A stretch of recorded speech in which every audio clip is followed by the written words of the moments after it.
समाप्त होती, गुरु तो एक ही रहता। इतनी दीर्घ आयु प्राप्त कर पाते, राजा लोग नहीं कर पाते। ऐसे व्यक्तियों के जीवन 2000, 3000, 5000 वर्षों का होता था, और आज का जीवन 60 वर्षों का, 50 वर्षों का, 70 वर्षों का, इतने जीवन सिमट करके रह गया। और गुरुदेव इतने छोटे से जीवन में बूंद समुद्र से नहीं मिल सकती, संभव नहीं है। बहुत लंबी चौड़ी प्रक्रिया है। समुद्र से उठा हजारों मील दूर, बंबई का समुद्र का किनारा और हिमालय की दूरी यात्रा, पूरे हिंदुस्तान को पार करते हुए वहां से टकराना, बड़ी लंबा समय चाहिए, बड़ी लंबी उम्र चाहिए। इतना समय, इतनी उम्र है ही नहीं आज के युग में व्यक्ति के पास में। तब उस ऋषि भविष्य को देख पा रहा था, तुम्हारी पीढ़ी को, तुम लोगों को। वो समझ पा रहा था मेरे आने वाली पीढ़ियों की उम्र 100, 200, 500 साल की नहीं हो सकेगी, और उस छोटी सी जिंदगी में भी क्या वो बूंद ही रह जाएगी, बार फिर आप बूंद देंगे। जीवन का वह कुछ, उस आनंद को, समुद्र की यात्रा को कैसे देख पाएंगे, कैसे मानसरोवर का आनंद ले पाएंगे, कैसे उस डुबकी लगा पाएंगे। जो आनंद मैं अनुभव कर रहा हूं, उस आनंद को आप कैसे अनुभव कर पाएंगे, कैसे देख पाएंगे जीवन का एक समाधि अवस्था क्या होती है, एक पूर्णता क्या होती है, एक समुद्र बनने से क्या मिलता है, क्या संतोष मिलता है, ऐसा कैसे हो जाएगा। और तब उन्होंने गुरु पूर्णिमा का सृजन किया। तब उन्होंने एक दिन निश्चय किया, और यदि वो बूंद नहीं चल पाए तो गुरु उसको धक्का दे।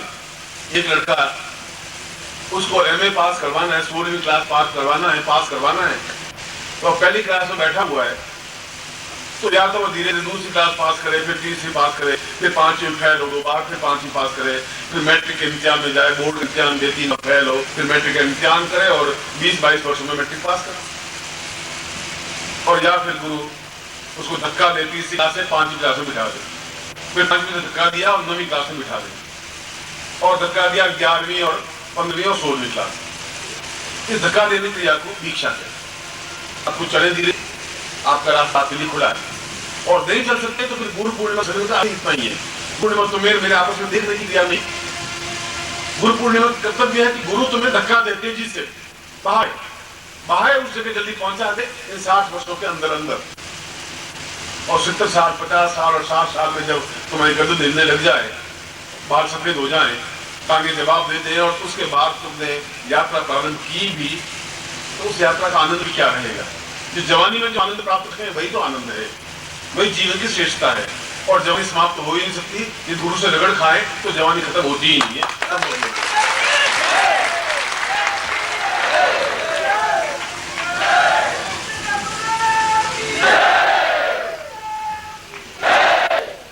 बुढ़ावा तुम्हारे कर्मों की वजह से आता है, जवानी मेरे कार्यों की से आती है। इसलिए गुरु पूर्णिमा का दीक्षा देने का तात्पर्य मैं आपको एक बार फिर धक्का देता हूं। इलाहाबाद में भी आपने धक्का लिया था, और धक्का लेकर के आपने मुंबई से चले होंगे तो पूना तक पहुंचे होंगे एक बार झटके में, फिर दूसरी बार में एमपी में आएंगे, तीसरी बार में राजस्थान की तरफ आएंगे, चौथी बार में दिल्ली को पार करेंगे, 5वें 6ठे धक्के में तो तुम हिमालय के पास पहुंचोगे। तो मैं सही रास्ते में धक्का दे रहा हूं।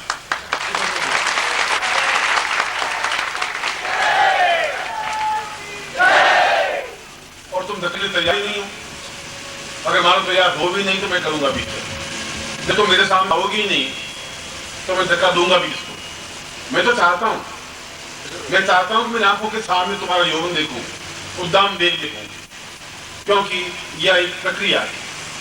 यदि आपने अनुभव किया होगा तो 60 साल की उम्र के बाद में 65 साल के तुम्हारे माँ बाप या जो लोग हैं, वृद्ध हैं, चाचा या, आप उनकी आदतें देख लीजिए। उनकी आदतें बच्चों की जैसे आदत वापस शुरू हो जाती है। हलवा खाऊंगा तो हलवा खाऊंगा ही खाऊंगा, तो हलवा बना दे बेटा, हलवा बना दे, मैं हलवा खाऊंगा। तली हुई पूरी खाऊंगा ही खाऊंगा, तली हुई पूरी बना दे। बहू तो बनाती नहीं है, तुम कुछ नहीं करते, तली हुई पूरी बना दे। मेरे मखमल का गद्दा होना चाहिए, मखमल गद्दा होना चाहिए, नहीं है। ठीक वैसी मचलने की आदत बन जाती है जैसे बालक की अवस्था वापस आती है। और यदि 70 साल की अवस्था में देखें नए दाम वापस आने शुरू हो जाते हैं, और उसके बाद तुम खत्म हो जाते हैं। मैं चाहता हूं 40 साल की अवस्था में ही तुम अपने आप में जो वृद्ध बन गए हो उसको मैं पूर्ण यौवनवान, वेगवान, सौंदर्यवान बना सकूं।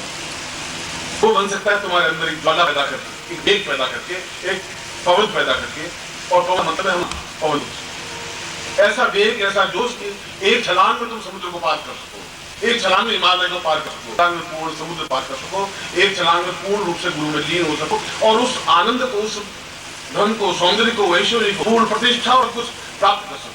ये मेरे जीवन का सपना है आप लोगों के बीच में, तो तुम ऐसे बन सको। जो तुम्हारा लक्ष्य है, जो तुम्हारा रास्ता है, भौतिकता के लक्ष्य से वहां भी तुम्हें पहुंचने के लिए तुम्हारे साथ में, और अगर आध्यात्मिक का रास्ता है तो वह भी मैं तुम्हारे साथ में हूं।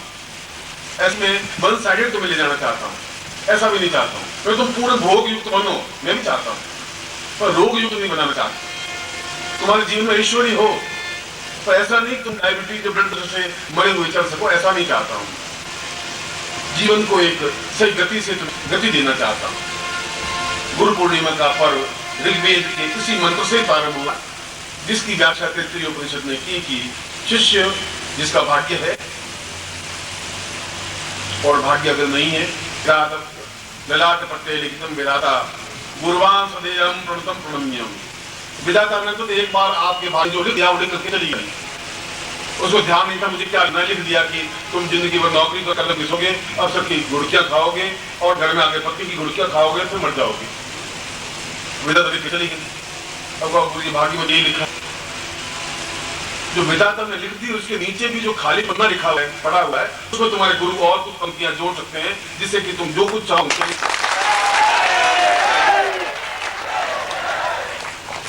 अब तुम लिखने के लिए मेरे पास आओगे नहीं, मैं करूंगा अभी क्या?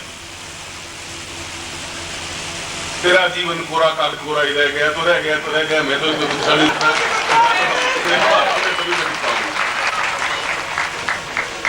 इसलिए ये गुरु पूर्णिमा का पर्व केवल अपने दर्शन देने के लिए नहीं, मैं आप दर्शन करूं, आप मेरे दर्शन करें, इसलिए नहीं है कि मैं चलूं और आप पीछे से टांगे खींच खींच करे अपनी पूरी युद्ध बताती ताकतवान, इसलिए गुरु पूर्णिमा नहीं है।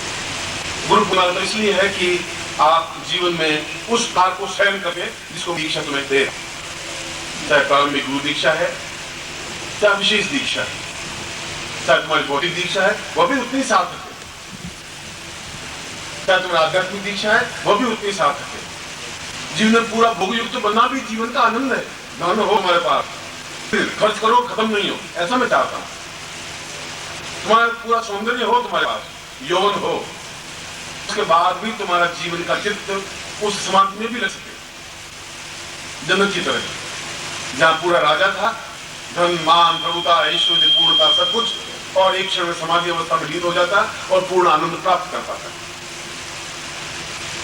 सभी ऋषि शिवी मुनि तुम्हारे जितने भी पूर्वज, मैं वही आपको उसी धागे से वापस जोड़ ला रहा हूं जिस धागे से तुम्हारा जीवन कट गया था। ऋषि की तुम संतान हो और तुम भूल चुके हो। कभी तुम कहते हो मैं गौतम गोत्र हूं, कभी भारद्वाज गोत्र के हो, कभी गर्ग गोत्र के हो। गोत्र मीन्स गात्र, शरीर। ये शरीर तुम्हारा उस ऋषि का है, उसमें तुम्हारा खून बह रहा है ऋषि का, पर उस ऋषि के आस पास मिलने की क्रिया नहीं है, यह ऋषि का सूचक है। और इस पर्व पर 4 दिन तो बहुत बड़ी बात है, धक्का तो एक बहुत बड़ी बात है कि एक ही बार धक्के में आदमी को इतनी ऊंचा उछाल दे, मगर एक अच्छे वे को इस बात का ध्यान रखना पड़ता है कि इसकी शरीर की हालत कैसी है और डोज कितना देना है। ज्यादा डोज देने ब्रेन हेमरेज होगा, मर जाएगा, उसको देखना पड़ता है कि शरीर की अवस्था कैसी है, और डोज इतना 3 पुड़ियां देनी है, 1 पुड़ी देनी है, एक बार में 3 पुड़ियां देनी है। अगर कोई सन्यासी शिष्य होता एक बार पुड़ी की 200 टका देता तो 20 फुट उछल जाता है, और अगर मैं तुम्हें उतना ही डोज दे दूं तो तुम तो कूद करके नीचे हड्डियां तोड़ा रखोगे, तो बाकी कोई लोग मुझे मिलेंगे ही नहीं, मुझे उसकी हड्डियां टूट गई, आप हमें भी मेहरबानी करें। ऐसा नहीं, कभी तुम्हें चाहे मेरे सामने मैं उतना ही सत्यपात करूंगा, आप कूद के देख लीजिए क्या स्थिति होगी। मगर एक मुझे ध्यान रखना पड़ता है इस बात के लिए कि तुम्हें उस धीरे धीरे पर निरंतर गतिशील करता हुआ अपने जीवन काल में ही, और तुम्हारे जीवन काल में वापिस अगली बार जन्म लें, फिर मूत्र में मल में फिर आप विसर्जित हो, फिर कभी माँ उसको हटाएगी, फिर नया कपड़ा पहनाएगी, फिर तुम हटोगे, फिर मलमूत्र में पड़े रहोगे। शूद्रवत जीवन व्यतीत करने के बाद में फिर 30 वर्ष के होंगे, 35 वर्ष के होंगे, फिर दुखी प्राण होंगे, फिर वापिस पानीपत में आके गुरु जी से मिलो। आओगे तो सही, जाओगे तो कहीं नहीं, जाना कहाँ है तुम्हारे। एक लड़का बार बार अपनी प्रेमिका के लिए चक्कर लगाता था। कुआ था, गांव में कुएं होते हैं, और रोज कुएं पर पानी भरने आता जो कुएं के पास पहुंचता और 2 4 5 मिनट उसको देखता, बोलता था नहीं, गाँव में तो बातें नहीं, क्यों बड़ी और औरतें पास में होती, और देखता और फिर अपने घर 24 घंटे इंतजार करता कि कल पानी भरने आएगी फिर जाऊंगा। फिर दूसरे जाता, फिर 2 4 मिनट प्रेमिका का चेहरा वगैरह देखता, फिर घर आ जाता। 5-6 महीने के बाद में उस प्रेमिका ने पूछा कि तुम रोज चक्कर काटते हो, कुछ कहते भी नहीं हो, और रोज करते हो क्यों, क्या बात? उसने कहा तुम समझी नहीं है, मैं वनगढ़ तक आऊंगा तो तुम गढ़ तक आएगी, तुम भूल आएगी, मुझे मरूंगा तो तुम्हें आएगी। इसलिए तुम मुझे भूल तो पाओगे, लेकिन जिंदगी में नहीं भूला भी, तुम आओ मेरा चेहरा देखो चले जाओ, मुझे कोई आपत्ति तो है नहीं, मगर ये बात है कि तुम मुझे भूल नहीं पाओगे। पिछले जिंदगी में वापस नहीं आए हो, फिर जिंदगी में वापस तुम समुद्र में नहीं विसर्जित हो सकोगे, फिर मुझे मिलोगे, फिर मैं तुम्हें समझाऊंगा कि मेरा चेहरा देखने से कुछ नहीं होगा। क्या होगा?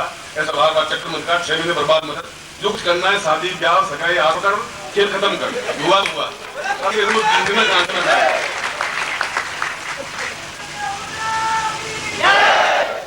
बस तुम खरे बनी हो, बिल्कुल वो नाप तोल करके चलते रहे तो क्या करना है क्या नहीं करना है, मन बनने से काम नहीं चल सकता तुम्हारे जीवन में। या तो फना इस पार निकलना है या इस पार निकलना है, बीच रहने की क्रिया नहीं है। और मैं तुम्हें दोनों में से किसी भी पार पहुंचने के तैयार। या तो अपने बीवी के पास बैठ, तुम उसका चेहरा देखो, वो तुम्हारा चेहरा देखे, शाम को एक थैली हाथ में लो, उसमें थोड़ी सब्जियां लेके आओ, 2 4 हरी मिर्चें लेके आओ, थोड़ा नमक के पास मत दो, जिंदगी पार करो, जिंदगी तुम्हारी। या उस शेरनी के खुराटे खाते हुए गुरु के पास पहुंच जाओ, देखा जाएगा जो कुछ होगा, और पार पहुंच जाओ। दोनों रास्ते पर मैं तुम्हारे सामने।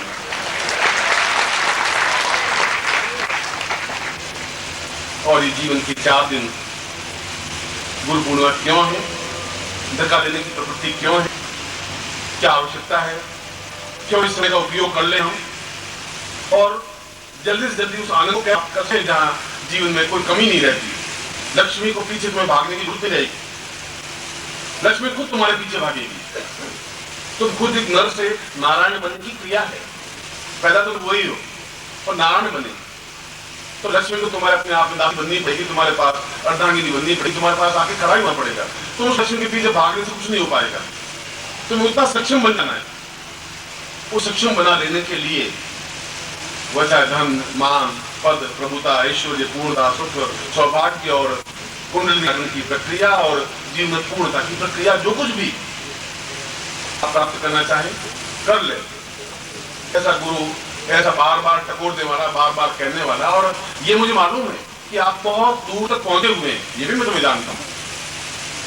ये बात नहीं है तुम इतनी बात धक्का खाने के बाद वहीं खड़े हो, पूना के किनारे समुद्र के किनारे, वहां नहीं खड़े हो, बस जगह खड़े हो जहां 1 और 2 धक्के खाए और हिमालय से टकरा जाओ। ऐसा नहीं है तुम्हारे पांव रुक जाए, चिंता इस बात की मुझे, चिंता इस बात की वही तुम निखड़ा जाओ, ऐसा नहीं हो जाए, तो किनारे के ऊपर हो चुके हो तुम। और मुझे तुमसे बहुत उम्मीदें हैं, बहुत आशाएं हैं, बहुत मन में जरूर है कि मेरे शिष्य ने आप में भीड़ का हिस्सा नहीं है। इस बात का मैं जरूर करता हूं, मैं इस बात का जो सन्यासी वगैरह मेरे पास मिलने आते हैं, मैंने कहा तुम सन्यासी हो, बहुत ज्ञानमान हो, मेरे किसी से मुकाबला दो जीत कर, तुम उनको कन्विंस कर दो, वो तुम्हें कन्विंस कर देगा। दोनों में से किसकी आंख नीचे होती है, अगर उसकी आंख नीचे होगी मार ना फिर लुहान कर दूंगा, मगर ऐसा हो नहीं सकता कि मुझे मालूम है मेरे शिष्य में कितनी ताकत है, कितनी क्षमता है, क्या है, उस जगह में पहुंचा चुका हूं।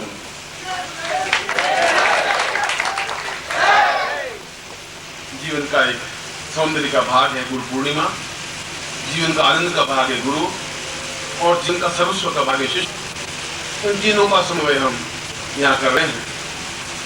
मैं चाहता हूं कि बहुत थोड़ी सी दूरी बची है, और उस दूरी को इस जिंदगी में जल्दी ही पार कर लें, जल्दी से पार। उसी प्रति मैं आपको आज प्रारंभिक दीक्षा दे रहा हूं, और प्रारंभिक दीक्षा का मतलब है कि मैं तुम्हें अग्रसर कर रहा हूं। मैं ये भी कर सकता कि तुम सोम सोम मंत्र जाप करो बेटा, तुम खुश रहो, तुम राम राम मंत्र जाप करो, तुम्हारा कल्याण हो जाएगा, पर मुझे मालूम है हमला करने से कल्याण हो नहीं सकता, ये संभव नहीं है। वाल डाकू का हो गया तो त्रेता युग में हो गया, आजकल वो पॉसिबल नहीं है, क्योंकि राम राम कहने से और कृष्ण कृष्ण कहने से और रोटी रोटी कहने से पेट आज तक भरा नहीं है। तुम सुबह अड़े हो जाओ, रोटी रोटी बोल दो, और शाम पे तुम्हारा पेट भर जाए, तो मन तो सही है। पर मंत्र सही नहीं हो सकता। रोटी को बार बार उच्चारण करने से रोटी नहीं पेट नहीं भर सकता। रोटी मंत्र है नहीं। मंत्र क्या है?